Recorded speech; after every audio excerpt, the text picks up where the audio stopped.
Bilang empleyado, nakikita ko yung kamalian nyo sa sa pagpapalakad. Huwag ka mag-alala, walang tama sa ginagawa namin. Lahat talaga mali. Yun na nga. Yun yung pina-perfect namin, Jo eh. Para mawala lahat ng stress nyo. Diba? Kasi katulad kahapon, hindi na sana ako sasama sa meeting kasi siyempre, empleyado lang ako. Narinig ko yung usapan nyo. Alas 6 ang gising, alas 7 alis.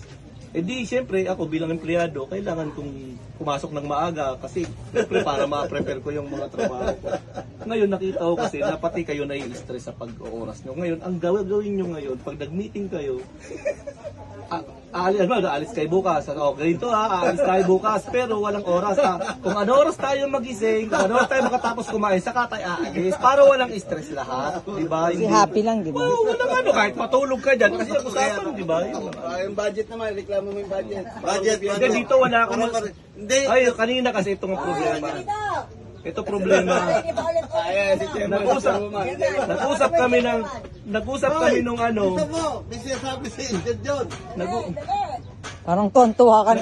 Tontuwa na naman si Kuya Elmer sa'yo. Parang Nag-usap kami ng isang admin. Ako wala akong reklamo kasi ang sabi sa akin, pagdating June bukas sa palengke pa ng kahapon, June bukas alas 4 ng madaling araw tayo mamalengke. Kasi tinanong yung ano doon, yung tindera eh. Sabi ko, kami nagigising.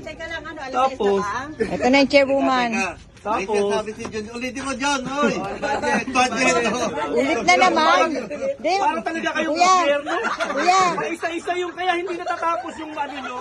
Oo. Mag-aaksaya ng oras dito. Papatawag na naman si Robin Padilla. No, kaya... Uy. Diba? Upo ka dito. Para talaga kayong gobyerno.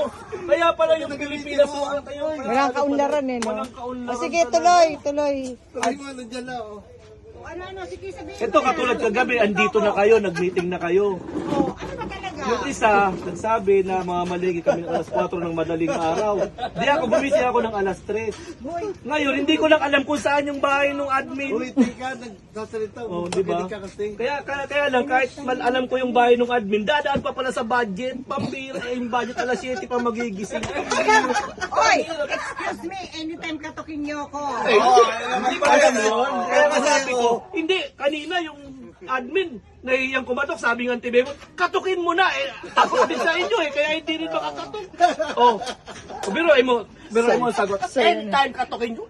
Saya ng inchik ko. Tuwan-tuwa kay Junjun. Diyo, salamat sa pagdating mo rito, Jo. Nang meeting pa din. Yun yung anak nasa abroad. Biro. Dapat talaga ito. Anak nasa Japan. Kaya pa. Napansin ko kasi yung pagbili namin ng talaga kapo, pamalengke namin. Si Kuya Arnel, sabi niya, bili tayo mga anim na bango, sabi niya. Tapos tinimba. Sabi ni Kalender, 5 na lang. Baka sobra na yan. Hindi, kasi Tapos- Kuya Elmer, nag-iingat tapos- din yan mapagalitan Tapos ito ng nga. chairwoman. Tapos ito nga. Teka lang. Bakit bumili ng ice cream 5? Hindi, ito na nga. Tapos ito na nga. Ngayon, nung pagpunta na namin sa 7-Eleven, parang nakatunog sa baka. Tunog si Junjun ah. Imbis na 3 ice cream, ginawang 5, sabi ko bumawi. Oo, siyempre. Pero siyempre, alam ko na yung mga galawan, sabi ko, bumawi ah. Yung budget ko sa siyempre, makahalata, di ba?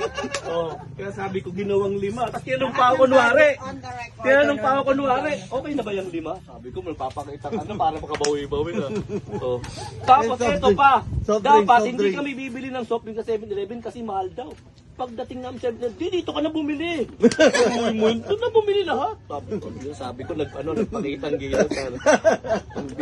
Samantalang yung pamintang durog yung pinabibili ko mga 50 pesos dahil gagamitin dito, 2 piraso lang binili. Kaya ngayon, wala na naman gagamitin. Parang gobyerno. Ng tawa. Tungtuwa. Kaya eto ngayon, ang problema, yung may-ari nung resort, ako sinisisi kasi nagagamit ko yung pansarili nilang konsumo dito. Pinapaano sa akin yung mga kung ano na nakuha ko dyan sa... Nililiquidate. Kaya nga sabi ko kay ihiwalay natin yung supplies nung dyan sa kusina kasi mahirapan ako gusto ko magluto lang. Ang problema kasi, hindi rin siya makareact sa gobyerno. Sa lisensya. Hindi siya tapos sa akin naglalabas ng sama ng loob. Katulad kahapon, yung isa manager yung anak yung may-ari, di ba? Sa tubig naman nagrereklamo. sabihin mo sa, humingi ka pambiling tubig, sinabi ko, tapos sa akin na naman pinapasabi. Kapira yan. Kaya ang problema, pag nagkaroon ng problema, ako lang ang tanggal, sila wala tanggal. Empleyado ang kawawa talaga. Kapira. So, tapos kagabi na naman, di ba, yung sa cottage. O ako na naman pinagsabi na kailangan alas 4 ay umalis na sila ng maaga. Lagi empleyado ang kawawa talaga. Kaya pag sila masama ugali, mga Oo, di ba? tapos yung may-ari. Ang bait, ang bait na may-ari. Tapos di ba nakikialam pa